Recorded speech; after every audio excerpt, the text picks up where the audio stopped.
জানা যাচ্ছে যে সদ্য কাজে যোগ দিয়েছিলেন আয়া আশালতা সর্দার, তাকে এবং তার এক সঙ্গীকে গ্রেফতার করা হয়েছে। পুলিশ কি বলছে, এরা একেবারে খুনের ঘটনার সঙ্গে সরাসরি জড়িত এবং কিভাবে পুরো ঘটনার পরিকল্পনা করা হয়েছিল কি জানা যাচ্ছে পুলিশ সূত্রে? একেবারেই তোমাকে বলে রাখি, এই দুজনই কিন্তু এই খুনের ঘটনার সঙ্গে সরাসরি যুক্ত এবং আশালতা সর্দার সেই কিন্তু খুনের ঘটনাটা ঘটিয়েছিল, তেমনটাও তদন্তকারীরা জানতে পেরেছেন। তোমাকে বলে রাখি যে নিউ গড়িয়া আবাসনে F32 যে বিল্ডিং, যে বাড়িটি রয়েছে দোতলা বাড়ি, সেই দোতলা বাড়িতে এই বৃদ্ধা এরা কিন্তু এই দুজনে থাকতেন, এই দম্পতি থাকতেন। তাদের ছেলেমেয়েরা বাইরে থাকেন, মেয়ে থাকেন জার্মানিতে, ছেলে থাকেন মুম্বাইয়ে। স্বাভাবিকভাবে এই বৃদ্ধ দম্পতি তারা কিন্তু এই বাড়িতে একাই থাকতেন এবং দীর্ঘ 15 বছর ধরে একজন পরিচারিকা কাজ করতেন। সেই পরিচারিকাই গতকাল সকালবেলা কাজে এসে ডাকাডাকি করেন, কিন্তু কোনো রকম সারা শব্দ পাচ্ছিলেন না, সামনের দিকে দরজা কেউ খুলছিল না। তখন বাড়ির পেছন দিকে তিনি যান এবং সেখানে গিয়ে দেখতে পান যে বাইরের পেছন দিকের দরজাটা কিন্তু খোলা এবং বাইরে থেকে সেটা বন্ধ করা রয়েছে। তখনই তার সন্দেহ হয়, তিনি ঘরটা খুলে দরজা খুলে ভেতরে যখন প্রবেশ করেন তখন দেখতে পান যে রক্তাক্ত অবস্থায় বৃদ্ধা পড়ে রয়েছেন। এই যে গোটা ঘটনা, সেই গোটা ঘটনায় কিন্তু তদন্ত প্রক্রিয়া শুরু করে পুলিশ, কেননা সেই বৃদ্ধকে খাটের নিচ থেকে উদ্ধার করেছে পুলিশ। এই গোটা ঘটনায় পুলিশ যেটা বলছে যে বৃদ্ধার মাথায় ভারী কিছু আঘাত রয়েছে, আঘাত দিয়ে তাকে খুন করা হয়েছে, শ্বাসরোধ করা হয়েছিল তাকে, এমনকি তার শরীরে কিন্তু আঘাতের চিহ্ন পুলিশ পায়।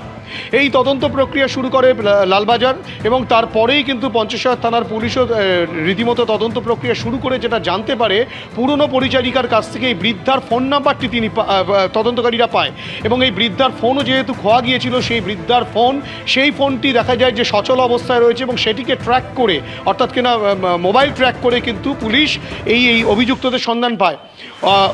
মূল অভিযুক্ত যে আশালতা সর্দার, যে 17 তারিখ কাজে যোগদান করেছিল এই বৃদ্ধার বাড়িতে এবং তারপরে সে ছুটিও নিয়েছিল এবং গত 21 তারিখ সকালবেলা, অর্থাৎ কিনা বৃহস্পতিবার দিনকে সকালবেলা 7:14 কয়েক সেকেন্ড যেটা সিসিটিভি ক্যামেরা যেটা ধরা পড়েছে বলে পুলিশ জানাচ্ছে, সেই সিসিটিভি ক্যামেরায় দেখা যায় যে আবাসনে প্রবেশ করছে দুজন।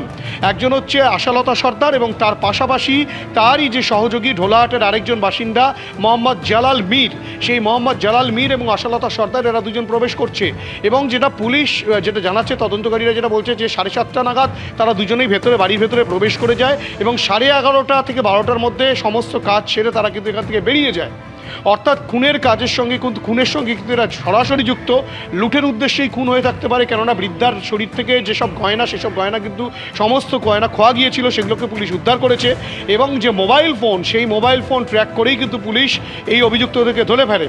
পুলিশ সূত্রে যেটা খবর যে মোহাম্মদ জালাল মীরকে ঢোলাহাট থেকে এবং আশালতা সর্দার, যার আসল বাড়ি ঢোলাহাটে কিন্তু তিনি নরেন্দ্রপুর থানা এলাকায় ভাড়া বাড়িতে থাকতেন, সেই ভাড়া বাড়ি থেকে পুলিশ এই দুজনকে আটক করে এবং তারপরে আটক করার পর তাদেরকে জিজ্ঞাসাবাদের পর গোটা বিষয়টি সামনে আসে এবং সেই সিসিটিভি ক্যামেরাটাও কিন্তু পুলিশের কাছে অনেকটা বড় সূত্র হিসাবে দাঁড়ায় এবং গোটা তদন্ত প্রক্রিয়া এখনো পর্যন্ত চলছে যে এর নেপথ্যে আর কেউ রয়েছে কিনা।